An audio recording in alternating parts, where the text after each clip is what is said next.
Welcome to episode 538 of the Grit2Greatness Endurance Podcast. We're your hosts, coaches Rich Soares and April Spildy, and we are on a mission to help endurance athletes train smarter, race stronger, and build the grit it takes to achieve greatness. That's right. Today's show is all about opportunity, how to recognize it, how to prepare for it, and how to act when it shows up. Our guest, Melissa Forziat, has built an entire platform around one simple but powerful idea. Take the donut. Yes, that's right. From working inside major international sporting organizations to launching a YouTube series that highlights athletes on long-term competitive paths, Melissa lives and breathes the mindset of intentional action. This is a must-listen episode for anyone chasing big goals in sport or in life. Welcome, Melissa. Hi, I'm so happy to be here. Thank you for having me. We're going to have so much fun on this Friday afternoon. I can't wait to get into this. We have a lot of great questions for you. Really want to unpack your story and the message that you're delivering out there. But before we get into that, we're going to do a real quick announcement here. Our Grit to Greatness announcements. We're going to really just focus on one big thing here, and that is our velocity rides. Whether you are chasing a competitive cycling advantage or just want to ride strong with like-minded athletes, velocity rides are where fitness meets fun. Join me, Coach Rich, tomorrow. I'm going to do a road race inspired circuit race circus. We had a lot of fun with this last week. If you've ever wanted to know what it's like to race bikes at a national championship level and the skills to handle circuit racing scenarios, you want to join me tomorrow. I've got all sorts of scenarios to throw at you where we are going to be hitting some pretty high intensity and a lot of different cadences for different reasons. And you're going to learn what is what and why. So I'm looking forward to that. There's a link here in the show notes. This will take you right to the ride tomorrow at 8 a.m. Join a little early and get all your sensors connected, and I will see you there. All right, Melissa, we are excited to introduce you. In this episode of Grit to Greatness Endurance, we are joined by keynote speaker, content creator, and YouTube host Melissa Forziat, the voice and face behind the powerful mantra, Take the Doughnut. Melissa's work is rooted in one simple idea. When opportunity shows up, you don't hesitate, you take action. Melissa brings a unique perspective shaped by years of experience working behind the scenes at the highest levels of international sport, combined with her current mission of spotlighting athletes chasing the biggest dreams of their lives. I love that. Through her YouTube channel and interview series, she is helping fans discover new sports, new stories, and the relentless pursuit required to compete at the elite level. Love this. This conversation is going to be more than about sport. It's also about bold decisions, disciplined preparation, and the courage it takes to say yes before you feel ready. That is courage, folks. When you're vulnerable and still putting yourself out there, whether you're an endurance athlete, coach, or somebody navigating your own journey, this episode will challenge you to stop waiting and start moving. And yes, take the donut. Melissa, let's do this. Before we get into all of our meaty questions, we want our audience to get to know you a little bit better with this fun little game, 2 truths and a lie.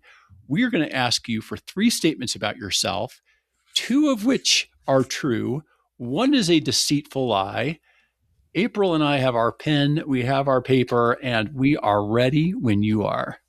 Okay. All right. So first, I worked as a professional landscaper. Second, I did improv comedy for 5 years. And third, I lived in Switzerland for 2 years. April, you want to go first? Or Yes, you want me to? I'm just, I'll go first. I'm processing. I can definitely see, Melissa, I've been kind of sleuthing on you since we found out we were going to have you on the pod, and you have a delightful sense of humor. So I think the improv is the truth. And, I definitely think I could see landscaping. You've got really cool design around you. I'm going to say that you did not live in Switzerland. You probably lived in Norway or Denmark or something like that. So I'm going to say Switzerland is the lie. Ooh, the location on a technicality sort of, right? Yes. Like a little misleading technicality. Interesting. I'm actually going to go the opposite way. I really do believe that the improv comedy, you just have that, I don't know, aura about you. I think that, you can handle the stand up. I do like the art in the background. It does sort of speak landscaper to me. So yeah, I think. Are you going with my answer? Landscaper.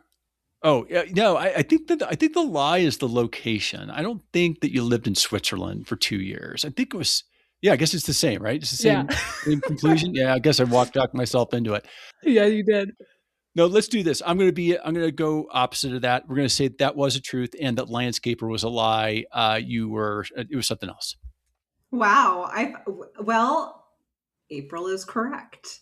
Of course. I have lived in other countries when I was working with organizing committees for major sport events, but not Switzerland. Now the technicality of the landscaping bit was, I got paid for landscaping for one day, but I consider that. And let me tell you something, never again. The number of holes I dug.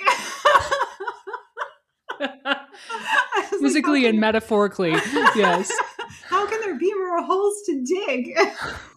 Forziat, are you taking another break? It was really funny. A friend of mine, it was his business. He needed help for the day, and I came out and helped him. And he made the mistake of asking me, let me know if you have any questions. So over the next 8 or 9 hours, every 30 minutes or so, I'd come over with a stupid question. Something like, if a tree falls on a mime in the forest, does the mime make a noise? And he'd be like, what?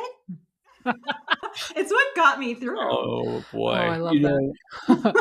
We're going to need you to help us write our fun segments going forward here. Yeah. April does a great job with those. I don't want to take that job from her. Tell us about the stand-up comedy. So I did improv, which was kind of an interesting thing because they were drop-in classes. And I did them weekly for about 5 years just to have fun. But it was strange because I was really the only person in that community who was doing it just for fun at the time. So people would be like, don't you want to perform? Don't you want to be in a group? Don't you want to be on stage? And this is like, no, I just want to come here, make things up for a couple hours and go home. And actually, it ended up having a lot to do with my speaking style. Because I've found that as a public speaker, you come in with prepared material, but improv is all about the energy you're getting from an audience. And if something happens in the room, you want to be able to use that, respond to it, make it part of what happened. That's the special stuff. And I found that background helped me a lot in being able to roll with it and not being afraid of what happens that's unexpected. I think that's probably one of the hardest things you can do is be okay with improvising comedy. So kudos to you, Melissa. Wow. Yeah, I love that you loved it. Scary at first, but it's, you kind of realize that there are rules within no rules. And you can sort of get comfortable with it in either direction, depending on what you need. But I learned that nobody knows what's going to happen on stage. It's not like I don't get it, but they all do.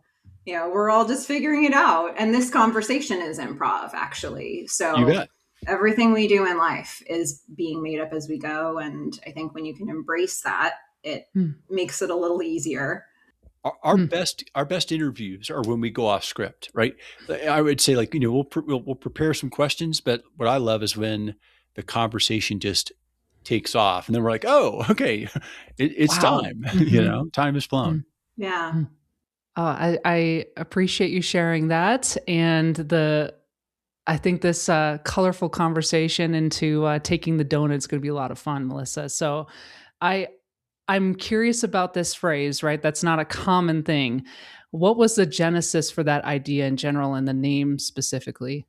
Yeah, I'll tell you the story about that. So it was a thing that happened when I was in college, and I had this class. One semester, I had this class in a building that I didn't usually get to go into, and it was this really special building. I went to Brown University, and there was this building on campus that looked different from all the others, and I felt cool being in it. Something about it, there was a fireplace, it was 2-story, I don't know, it was just so gorgeous. And when you walked in, there was this lobby area. There was always this big marble table in the middle of the room with this huge bouquet of flowers. And then I'd walk past it and I'd go to my classroom, which was this like small study with these colorful books lining the walls. So the thing about the building was that I just felt like the most sophisticated version of myself when I walked into it. It was like I was the uncool version of me outside the building. And then I stepped foot in and I suddenly became a little bit cooler. And one day I walked into this building. It was just like any other day, except this time I walked in, and on that table in the center of the room, there was a box with one donut in it.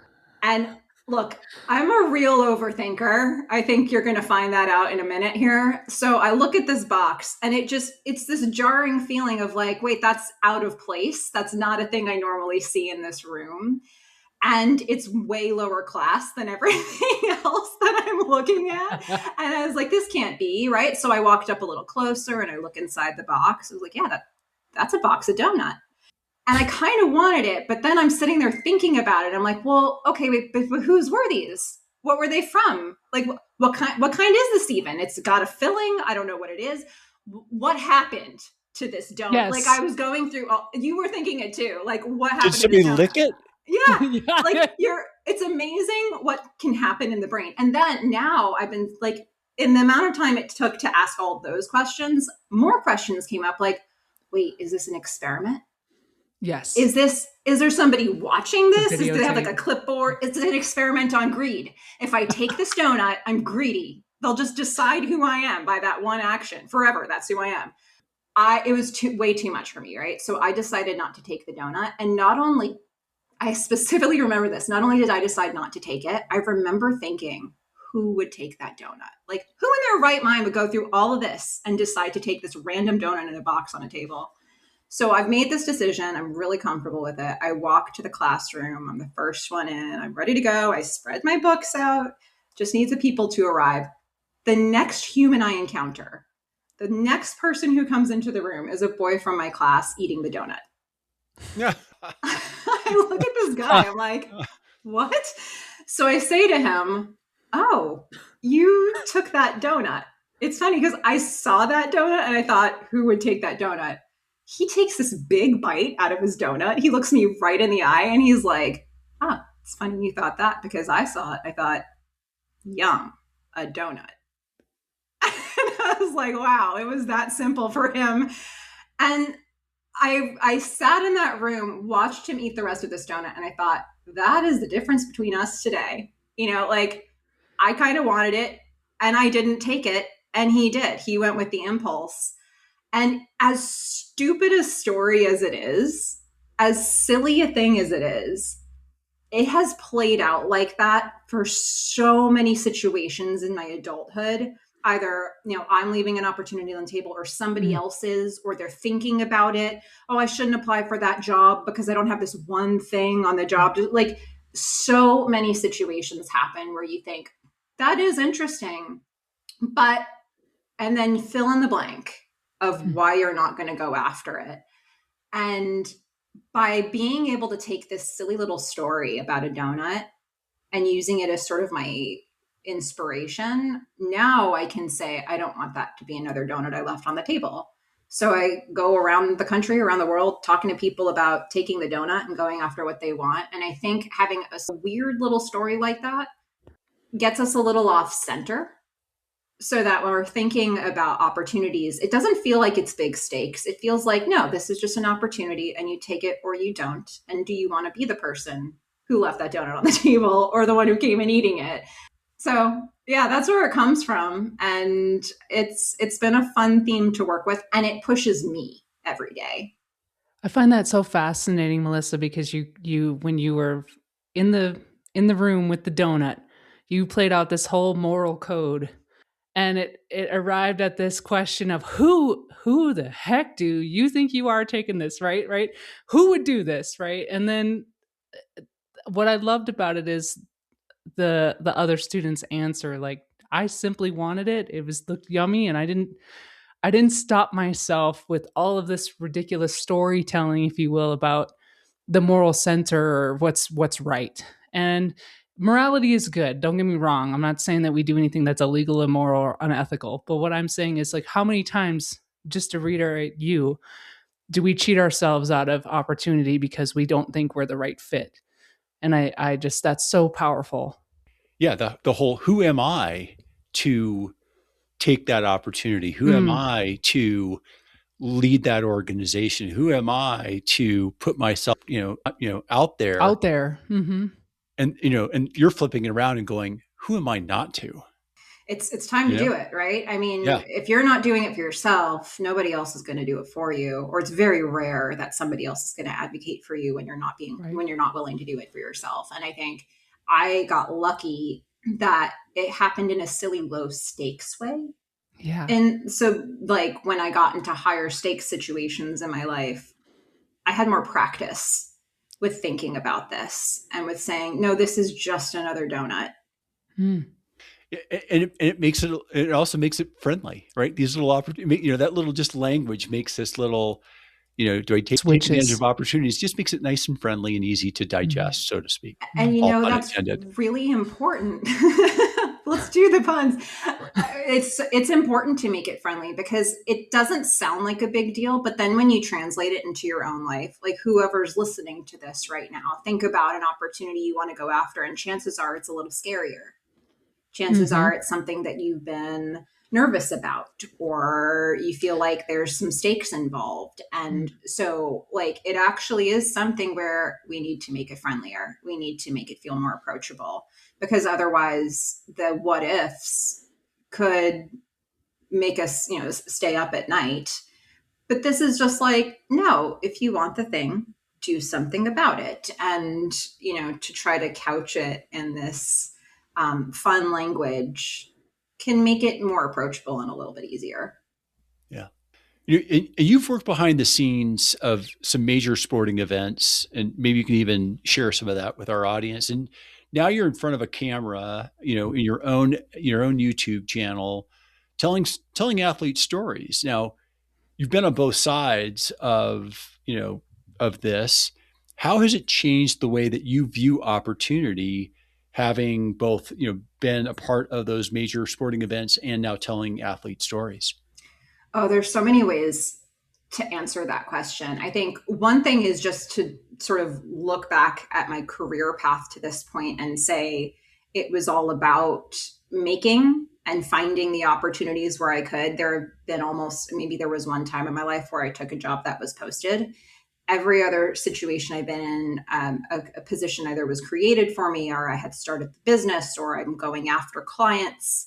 The whole beginning of my career, like you said, I worked with sport organizations and sport events. I worked with the USOC when it was still the USOC. I worked with the organizing committees for Torino in 2006, for Vancouver in 2010, for Rugby World Cup in New Zealand in 2011, which meant going to those countries, living there for some amount of time and working those events. So I got this foundation working in sport in a number of different ways. And then, when I started my business, that side of my life dropped away and sport wasn't really involved as much. But what's been so interesting is that because my business evolved to where I'm doing speaking and I'm doing YouTube posting, and I was doing a lot of interviews about going after opportunity in life. But I wasn't, when I looked last year and I realized I hadn't really talked with a lot of athletes. And I realized that I was having a hard time making the approaches because I felt like the theme Take the Donut was kind of against the brand of doing like a healthy activity. And so recently, this year, I've launched a new series called The Journey to LA. I'm on purpose just talking with elite athletes who are hopefuls for competing in LA in 2028. And I just said, look, we're not having these conversations as a multi-sport series. We're waiting until you get to the event to tell their stories, but why not tell their stories beforehand? And when I started talking with these athletes, I realized that they were totally into the theme, that the metaphor of it applied, and that I had been making decisions about who would and wouldn't resonate with this theme wrongly. And so that's been an interesting journey for me. I think just the whole process, the fact that it's sort of come back around, it's been in a way full circle, and that the community that I had left so long ago is embracing what I'm doing now. So there's been a lot of discovery in this. Melissa, I'm going to throw a curveball at you, a sprinkle covered curveball. But I want to ask you, because something that you said earlier about the story and what this involved really stuck out to me, playing devil's advocate because of what people will do or what they've been conditioned to around taking opportunity, right? A lot of people might equate that with selfishness. How do you reframe that thought? Because it does hurt people to continuously leave opportunities on the table out of a fear of selfishness or a guilt, if you will. Well, I guess the question is what makes us think that we can control who else gets the opportunity, or Mm, if the opportunity will still, we don't have that kind of power to make decisions about who will get the opportunity if not us. We can only pursue the things that seem right for us and hope that they are in fact the right fit. So I think there's that. I think the other thing too is if you don't take the opportunities, how could you give a hand up to somebody else later? If something really is a good fit for you and you feel passionate about it and you want to do it and it wants you back and you can mm, make this interesting life from it, that then potentially puts you in a position to bring more people in, to call more people in, and to decide what you're going to do with the voice or the posturing or the position that it gives you. And if you've left that opportunity on the table, you never get to make those choices.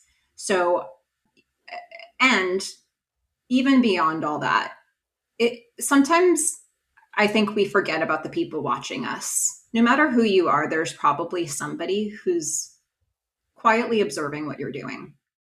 Maybe somebody that you know is close to you that sees you every day. Maybe somebody you don't. I don't know if you've ever had this happen, Rich or April, where somebody's like emailed you out of the blue years after a thing happened and said, "Hey, do you remember when this thing happened on that one day? It inspired me to do this." And if you've ever had something like that happen, you realize like you have no idea the ripple effects that you're creating, both in what you say and put out there and in what you choose not to do. So I think, Rich had said at the beginning of this, like, we all boats lift, and I think that is true. And all boats can also go nowhere, and so it's like, how can we make sure that we're taking those opportunities to allow for growth for everybody around us? Yeah, boy, I love how you framed that. And one of the things that I think that a lot of our athletes that we coach don't recognize is that they are making an impact, that they are setting an example for the next person who is starting their journey. These people that might be starting their journey at the beginning of their journey, right? They may have just found endurance sports or this goal, mm, and they don't even know that they are worthy of setting an example yet, but they are. Their families are watching them. Their friends and coworkers are watching them. I mean, you're spot on. I think that, and it's not just content creators that are making an impact. It's and athletes that are on a journey to LA. mm. Everyone, anybody who shows up consistently is making a difference. Yeah. For those athletes that you talk, do you? I'm just curious. Maybe you can talk a little bit about some of the athletes that you've you've interviewed. Do you have a hard time, sometimes athletes feel like they're not quite ready yet to share their story because they don't quite know that they're worthy of sharing their story? Yeah. And I think that's something that I'm hoping to change it a little bit. I'm not going to change a whole culture of how media approaches talking about coverage for sport events. But I think when I think about why I started the journey to LA, having worked with these sport events in the media operations department, I am so aware that media coverage and like putting the spotlight on these athletes, it tends to be that when we get to the event, the spotlight is bright for a few people. Hmm. And then it's gone for almost everybody. And the people watching get inspired for a minute and forget right after. And I'm not sure that really serves anybody, because at the end of the day, these athletes are working for their goals now. They're inspiring now. They need inspiration now. And their stories are unfolding today. And this is part of the journey. Like, the thing that we get interested in when we watch coverage of major sport events is their story. So why not drop in the middle of it and see how it's going? And so I think it's really important to share these stories, because, like, I was a gymnast growing up. I hate to tell your audience I wasn't an endurance athlete, but I was a gymnast. And I bet everybody could name Simone Biles if you said who's a great gymnast. Name another one. I think that a lot of casual viewers, millions and millions of people, assume that every elite athlete is like a Simone Biles or like a Michael Phelps or like a name your top athlete in any sport, and they're mostly not. A lot of them are working full-time jobs, trying to figure out how to make ends meet. A lot of them are trying to figure out how to pay their rent. A lot of them are trying to figure out how to string together flight miles so that they can get to their next World Cup event, so that they can qualify to something. A lot of them are trying to figure out how to land a sponsorship that's a product sponsorship and not a cash sponsorship. And for so many athletes, they that's what it looks like, but we don't hear about those stories very much because we're not covering them. So my hope is that by people sort of coming forward and sharing where they are, other people can say, oh, that's what it often looks like.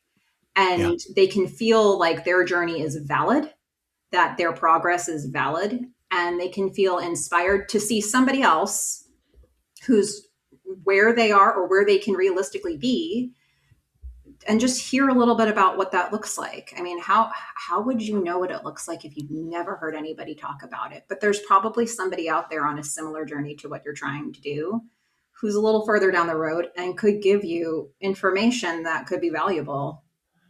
So I think it's important that people feel like it's okay to talk about their stories before they feel like they've landed the big deal or won the big gold medal, or you don't need that to have a story. Yeah, there's dozens of ways to get there, and you're telling the story. Your guests are telling the story of all of those gazillion ways of getting there, and somebody's going to hear one that makes sense to them. Yeah, that's cool. I'll tell you, Melissa, I feel like I would be more compelled to watch someone who I can relate to than someone I can't. And I think really honing in on the journey 100%, one, shows that that person is relatable. They're not a god. They are human. And being able to see that side, I feel more drawn to them and want to support them than just this other echelon of humanity that you just don't relate to, right? And I feel like that's what a lot of media focuses on, is the elites, if you will. So I don't know how else to put that other than I appreciate what you're doing. I think that those stories need to be told, and they don't need to wait until a finish line or a podium to do it. So thank you for that. Well, and beyond that, even, I mean, if you wait until a major event to tell a story, you only get to cover the people who made it that far, and what about the people who got injured? What about the people who were on the bubble and didn't quite qualify? Are there stories not worthy of being told? Like, I think, one of the things that I'm very aware of with the journey to LA is that there are some people that I'm interviewing who may not end up competing on the biggest stage in the world. And that doesn't mean that we shouldn't be hearing who they are and what their process is. And it doesn't mean we can't support them on the way to trying to get to where they want to go. Because, if we're so inspired by somebody's process, why not be part of it? Hmm. Well, I want to know what, with all the interviews that you've done and the people that you've spoken with that are on this journey, are there any themes, mindsets, any common traits that are showing up regardless of the discipline?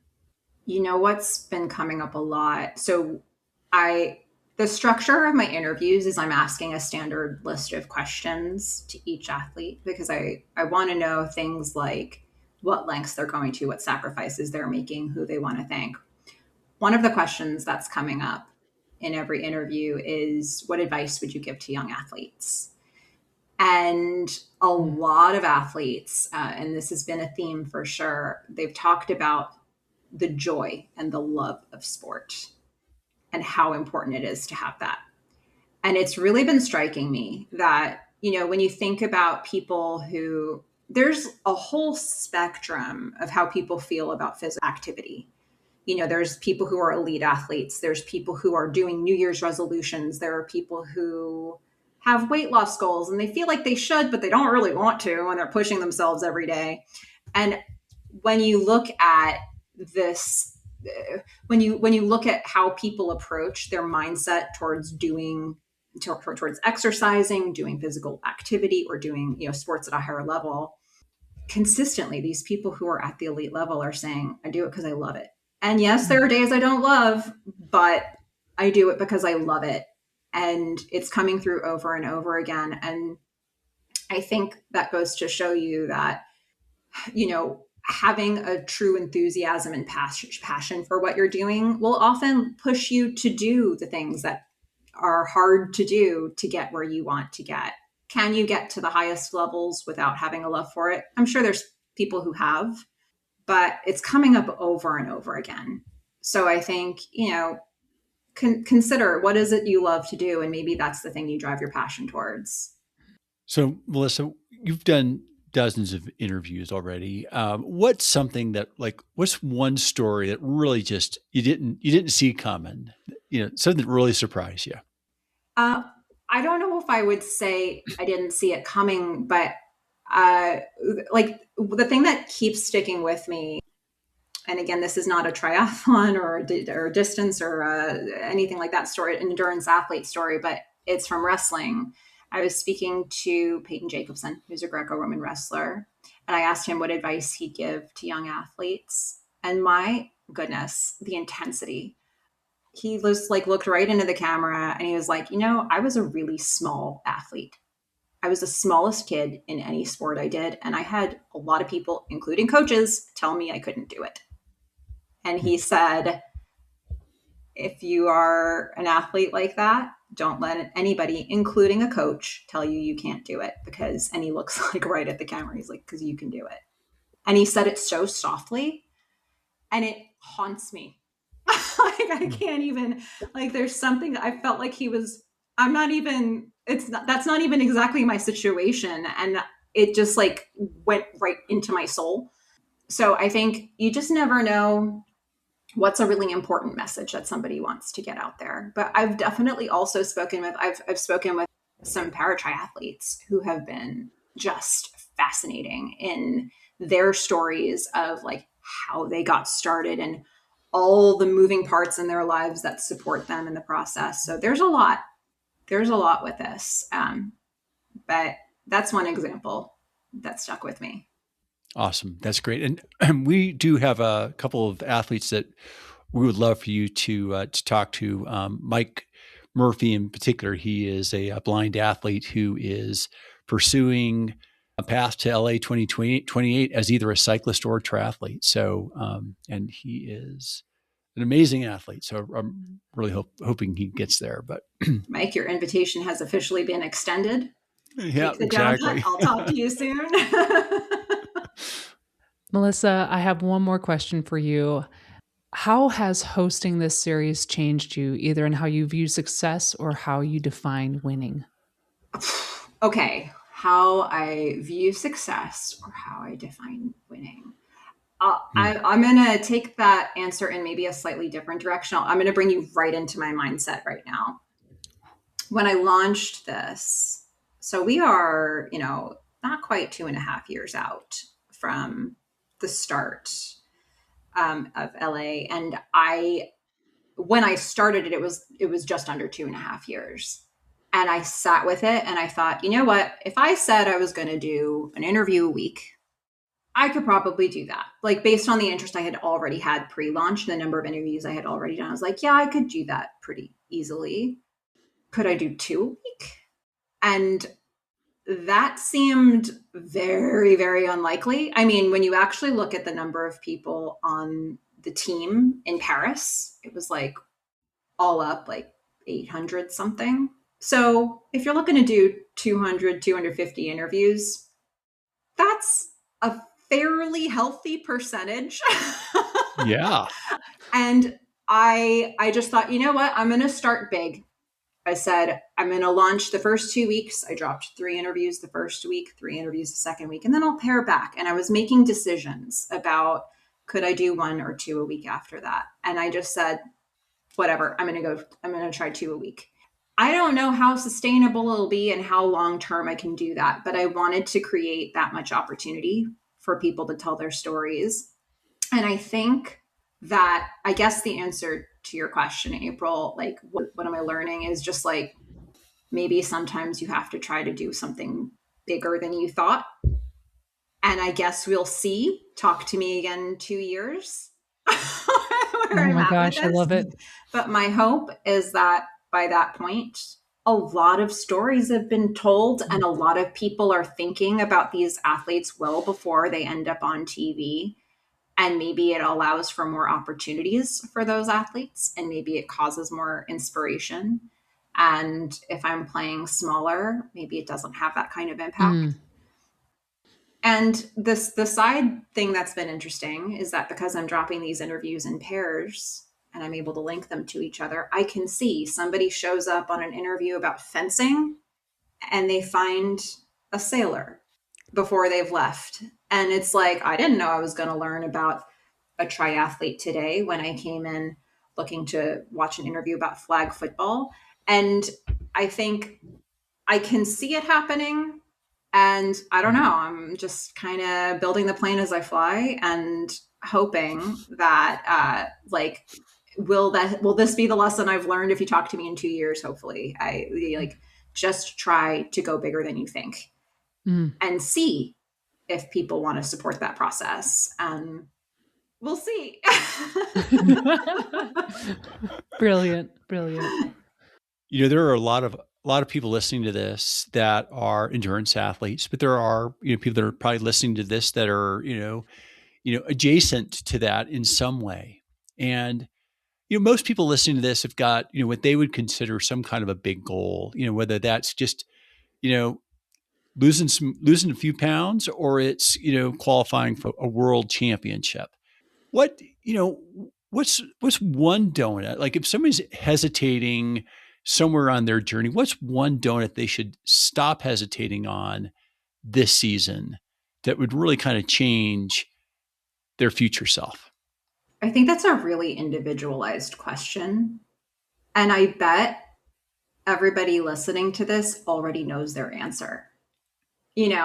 Like it doesn't have to be the thing 4 years from now or 10 years from now. It could be the thing that's available to you tomorrow. It could be the thing that's immediately in front of you. And I think a lot of times we know, and sometimes we've been putting it off. And, it could be that it has something to do with your training, or it could be that it has something to do with finding a mentor, or it could be that it has something to do with finding like an accountability partner or a training partner who can keep pushing you.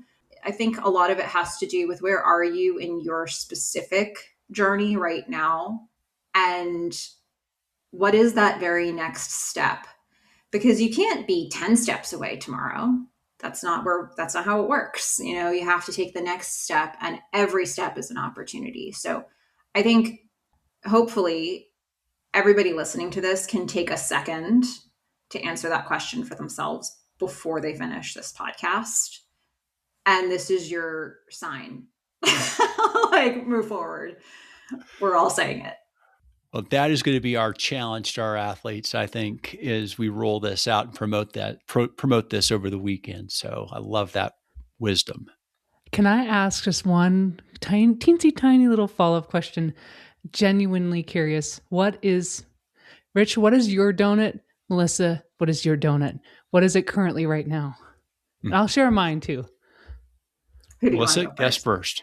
first. So, I mean, we're talking about it. I'm in the middle of a big scary donut. I took a Yes. much bigger bite than I know how to chew, and I can't do it alone, which is one of the reasons I'm so thankful that you all wanted to talk to me, because you can't do a thing like this without people, And so Right. I think I don't know how big this can be, but I'd like to see. And I Mm. think there's a lot of benefit for everybody in knowing that there are other people out there like them in whatever phase of their journey that they're in.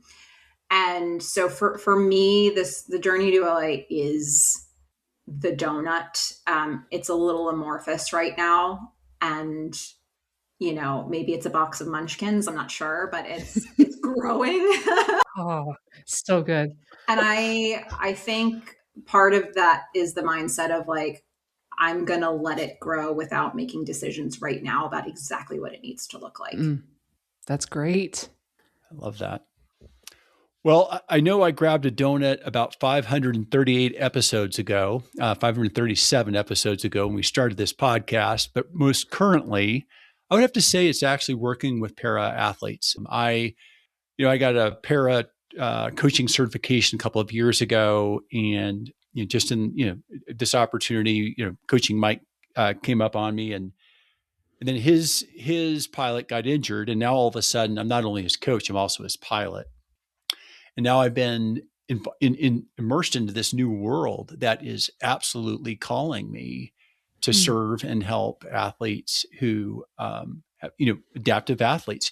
Their outlook on life, their outlook on sport is so different from some very well-bodied athletes, who may wake up and say, "Oh, I have to train today, or I've got to do that workout today, or that workout sucks." These athletes are waking up every day going, I'm so blessed that even without my sight or without my limb, I get this opportunity to be an athlete today and fulfill a dream. It gives me chills, honestly. Ooh, It's I got beautiful. goosebumps. Yeah.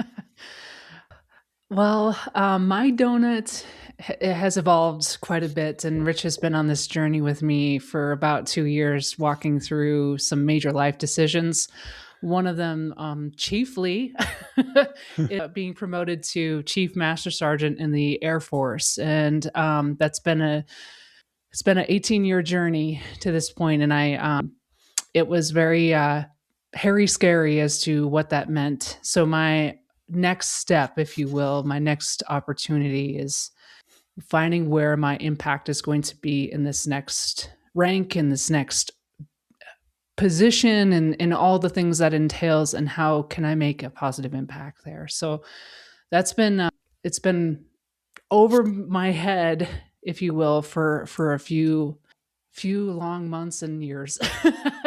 So that's kind of what's next for me, is just this stepping up into an unknown space. April, do you feel like you have latitude in deciding how you want to show up there? It is, I'm trying to think of how to answer this that makes the most sense. I know I will be me. I know that regardless of the uniform, regardless of my position, I'm still doing the things that matter to me. Being a triathlete, being a coach, being on this podcast. Other chiefs might find that to be selfish. And to me, this is how I can reach more and more people with all these identities that I have that can inspire someone to do something audacious, fun, joyful, something that they didn't think was possible, right? So I look at it like, hey, if I can be authentically me and do this, why can't I have my donut need to truly mean that? I'm not just being flippant either. I mean, truly, that was my take the donut moment with this whole change, Melissa, because I was considering not accepting my stripe because I didn't think I could make the two things fit. So this was a really big challenge for me, and it's been a great growth opportunity in every sense of the word. But it's also been one of those things where I've had to I've had to challenge old ways of thinking. Well, I guess we do that one day and one decision at a time, right? That's right. That's why this is so timely for all of us. I love this. Okay, we are going to segue. I think that was a good segue there into our fun segment. This is all about identifying the donut here. Melissa, I named this fun segment Glazed and Confused. So Okay. we're going to buckle up. This segment has no nutritional value and 100% joy. We are calling it Glazed and Confused in honor of our guest. Here's the premise. Every endurance athlete has a donut guide. Tell me what kind of donut you are, and I will tell you exactly what kind of runner, cyclist, or triathlete you are. But I do want to preface this or pepper this with a little rapid fire. So, but before we get to the quiz, I'm going to ask you for some hot takes. There's no holds bar. You're going to give me your honest answer and not a lot of thinking here. Okay, so here's hot take number 1. Cake donuts are superior to yeast donuts. Oh, you're going to get me in trouble.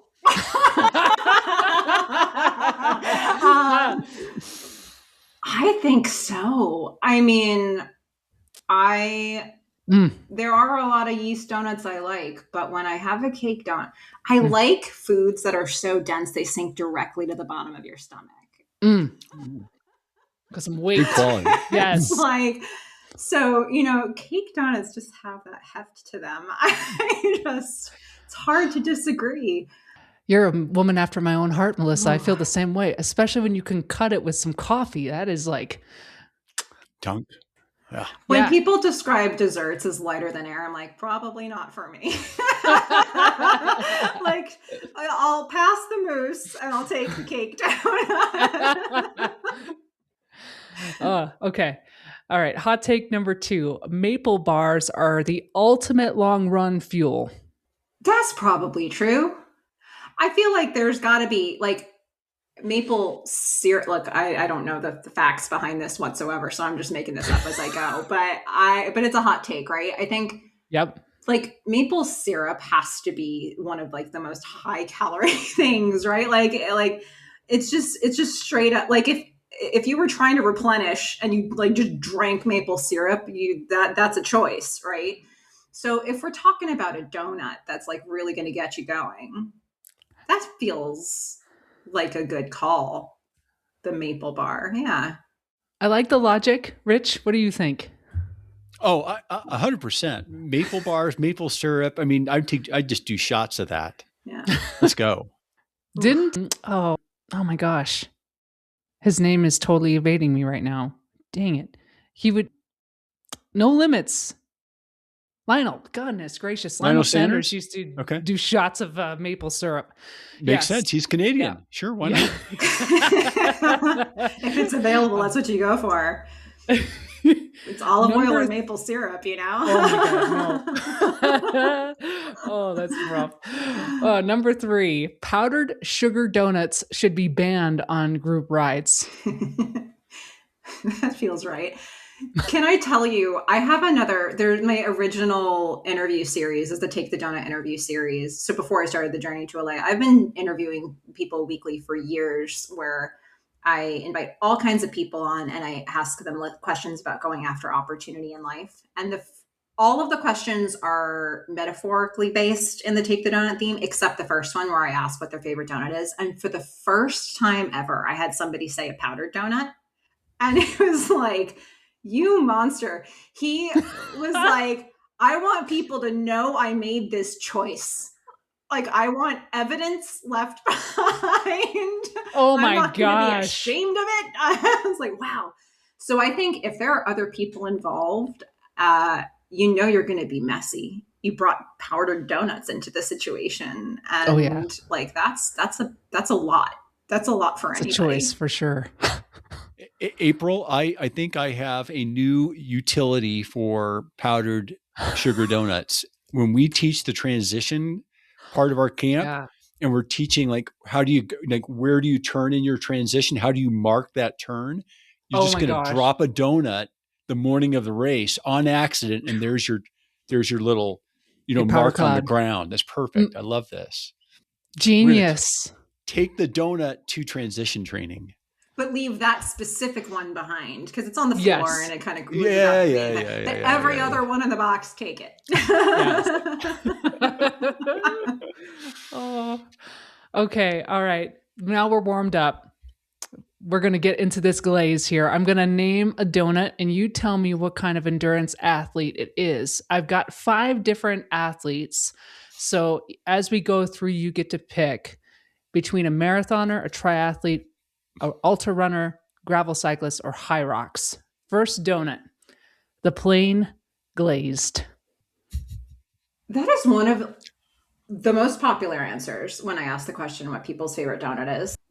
And I also think maybe marathoner is the first one that comes to mind for me on this. What are you thinking, Rich?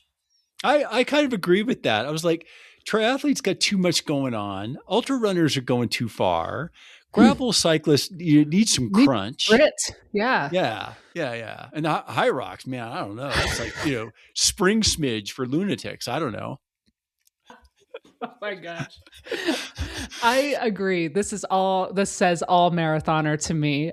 So 3 ding, ding, ding there. Number 2, the long john. Who is this? Marathoner, triathlete, ultra runner, gravel cyclist, high rocks.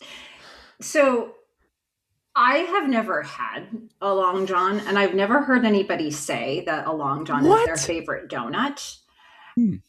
Oddly enough.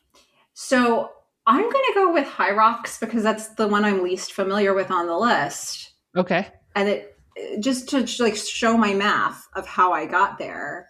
And for all the high rocks athletes, message me, inform me. I want to know what's going on with your sport. Tell me. Rich, I want to hear your answer. It says ultra runner to me all day long. Yes. The long john. And you know what? I actually think that might be actually a pretty good, at the 50-mile point, turn around at Leadville 100. I could slam a long john, I bet. Yeah. I definitely think this is the ultra runner. Have you seen a long john, Melissa? I've seen it. Yeah. Okay. All right. And it is, I mean, they're usually just a sugar donut. But they're like this long. And I can just imagine because of that length of endurance, this would fit that person to a T. Oh, perfect. And I think high rocks is going to come up here again. You'll see. Donut number 3, the sprinkle donut. Well, I mean, is it too on the nose to say gravel cyclist? No, that's very same intuitive. Wavelength. Yes. Okay, we're in it. We're Yes. Somehow we had the same instinct on this question. Oh yes. This is my favorite donut. This is what I go for. Yeah, you go for it. Do you have like a favorite color of icing on the top? Oh yeah, chocolate. That's what. Yeah. Okay. Yeah, chocolate with the lovely confetti looking sprinkles. Oh, yeah, so good. All right, here we go. We got 2 more. The apple fritter. Okay, I need to think carefully about this one because here's a fun fact. Well, actually, I think I'll pick the donut before the type of exactly before I tell you about the donut. Apple fritter. I think I would say maybe triathlete for this one. So here's what's interesting about the apple fritter. When I wasn't trying to do a sociological experiment when I started asking people what their favorite donut was in my interviews, but it's become that anyway. And one of the most popular answers is apple fritter. But the way that answer usually goes down is, okay, this is a little out there. It's a little offbeat. We're here for it. Apple fritter. And as soon as somebody says, okay, this is maybe a little bit off out of the box, I know they're going to say apple fritter.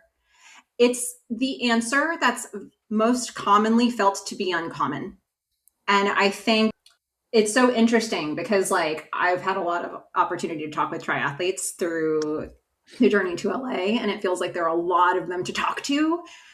And what they're doing is special. And it's also like there are a lot of people in the community. So it's like, I don't know, for me, it feels like an interesting matchup. I love it. I'm here for the Fritz. I was there. Apple fritter's my favorite. I am a self-identified triathlete. Let's go apple fritter Oh, triathlete all the way. This worked. oh my gosh, The you need to logic write a somehow book about worked. this, Melissa. You need to write a book. I think that there's some psychology here for sure. All right, our last donut. Donut number 5, the cronut. Well, you felt like High Rocks was coming back. So is that your instinct? That's my instinct. Yes. I'm going to go Yes. with that. Yeah, it's got a lot going on. Talk Which about is High tasty Rocks donut, 100%. Yeah. It's Talk got about layers. talk about density too. I mean, like, Yes. my goodness, Yeah. that's the donut for Ooh. us. Call that the striations.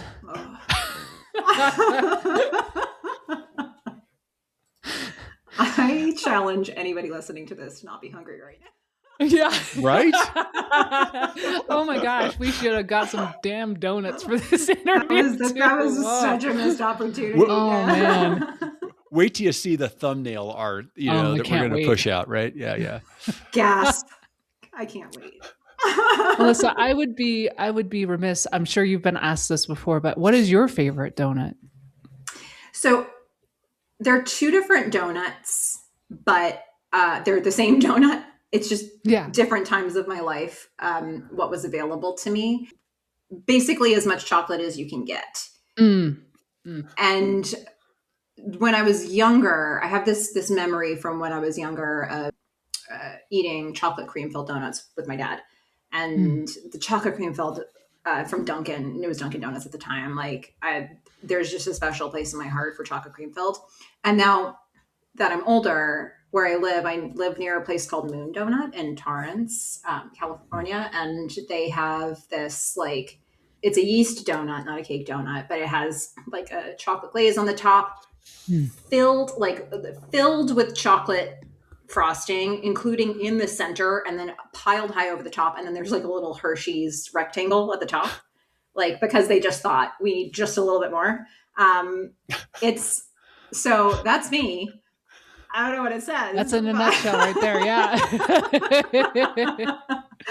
Oh, it's so good. That's so good. That's the move. But we've got the whole spectrum here. We've got me with all the chocolate. We've got Rich with the apple fritter, and then we've got you, April, with the chocolate glazed with sprinkles. Yeah, just funfetti all over. So much. This is so much fun. I really appreciate you being a good sport here, Melissa, with our donut theme and everything that you brought to our interview today. But let's wrap up this segment. Listeners, your assignment this week is to pick your donut, match it with your sport. You can post it to our Instagram, Facebook. We want you to tag us at G2G Endurance, and we will read the best ones on next week's show. So if you're one of those people who says, yeah, I don't really like donuts, well, we hear you, we respect you, but yeah, we will not be taking your calls. So go out there, train hard, eat well, and remember, every long run is just a great donut waiting to happen. Woo! I love that. Man. all of this talk about sugar and donuts, I feel like this is the perfect setup for this ad read and this shout out to Vespa Power Endurance, which is going to help you tap into clean, steady energy so that you can stay strong, focused, and in the zone longer. And Vespa is not fuel. Donuts are fuel. Vespa, however, is a metabolic catalyst that'll take all of that sugar that you've eaten and it will turn you into a fat burning machine. So if you want to use fat as your fuel source instead of sugar, you want to use Vespa Endurance. Vespa Endurance, less sugar, higher performance, faster recovery. The link to purchase and get 15% off of any order is here in the show notes, or use the code G2G Vespa15 at checkout, and you will feel everything that Vespa brings, which is amazing. And if you haven't noticed, a lot of our athletes are getting new PRs on Vespa. Folks, and Melissa, thank you for being with us. This has been an absolute blast. You have an open invitation to come back anytime and share the latest chase the donut or take the donut story. And folks, thanks for spending time with us today and Melissa on the Grit to Greatness Endurance Podcast. If you've enjoyed today's episode, please follow us and leave us a rating on Apple Podcasts and YouTube. It helps us reach more athletes like you. Stay gritty, train smart, and keep chasing greatness. We will see you next week.